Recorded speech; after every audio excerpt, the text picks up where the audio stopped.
married to a Christian.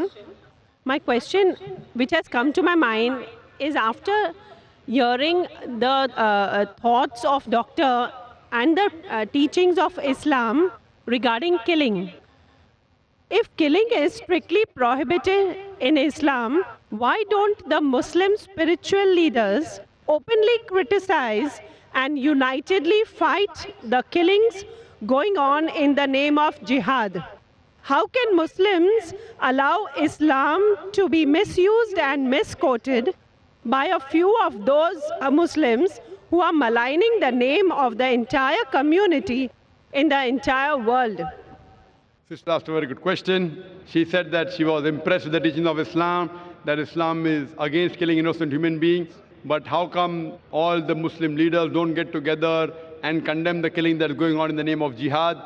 And just because of few black sheep, Islam is being maligned. Sister, for the detailed answer, you should listen to my last talk in the last conference, 1 year back in November 2008. My final speech of the second International Peace Conference was Media and Islam, War or Peace. The main thing to blame, it is the media. It is the media which picks up black sheep of the community and they portray as though they're exemplary Muslims. It is the media. So what you see in the media is not what's exactly happening. Quran clearly mentions in Surah Ma'idah, chapter number 5, verse number 32, that if anyone kills any other human being, whether it be a Muslim or non-Muslim, unless it be for murder or for spreading corruption in the land, it is as though he has killed the whole of humanity. And if anyone saves any human being, it is as though he has saved the whole of humankind. So killing any innocent human being is a sin in Islam.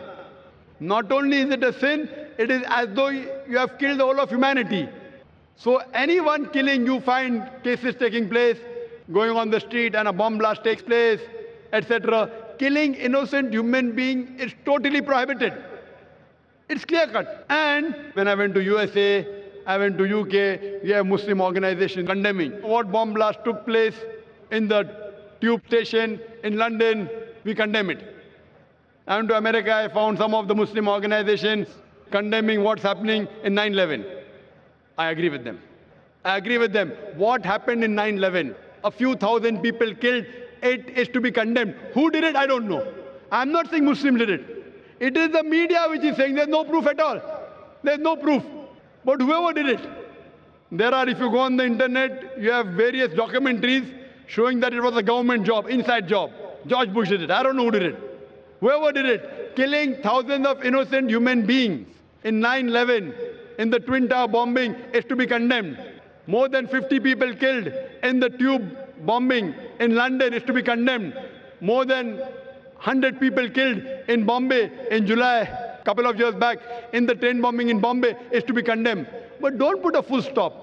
Simultaneously, I also condemn the thousands of people killed in Afghanistan, the thousands of people killed in Iraq, the thousands of people killed in Palestine. I call this white-collar terrorism. You know what they are doing? They are giving missiles. They are sending bombs. There in Palestine, they are fighting with stones. And they are called as terrorists. America is sending bomber Patriot missiles. They are sending cluster bombs. Cluster bomb means it falls, it breaks up into many bombs and kills thousands of Afghanis. For what? It is a coward act. Therefore, I said in my last lecture, the biggest terrorist in the past couple of decades, it is George Bush. Number one. There is no one who has killed as many people as George Bush has killed. And now he's no longer there. In Iraq, he has put a sanction on medicine and 500,000 children were killed in Iraq because of George Bush. We know very well, even if I agree that one person was hiding there, there is no proof that Bin Laden did it. Even if he did it, imagine for one man, you're killing thousands of people. It is absurd. What we find, it is the media which is portraying. Media which is portraying that Muslims are doing this. I do know there are black sheep, sister. There are black sheep in a community. There are black sheep in every community. Indian media talks about Kashmir. How often do they talk about Assam? Naxalite, the Maoist. You know the biggest threat to India are the Maoists. What are they doing? They are bombarding the police stations. They are killing the police. The maximum killing that has been done in India by the Maoists, by the communists. The LTT, Hindus. Who calls them Hindu terrorist?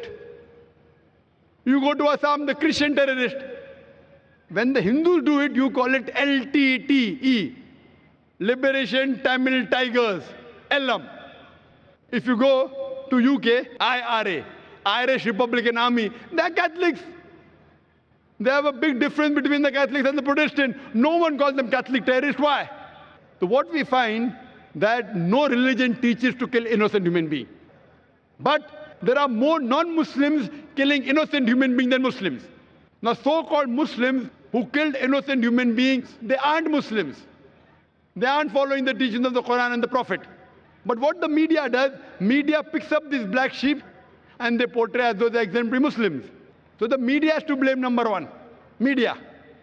The media can change black into white, day into night, hero into villain, villain into a hero.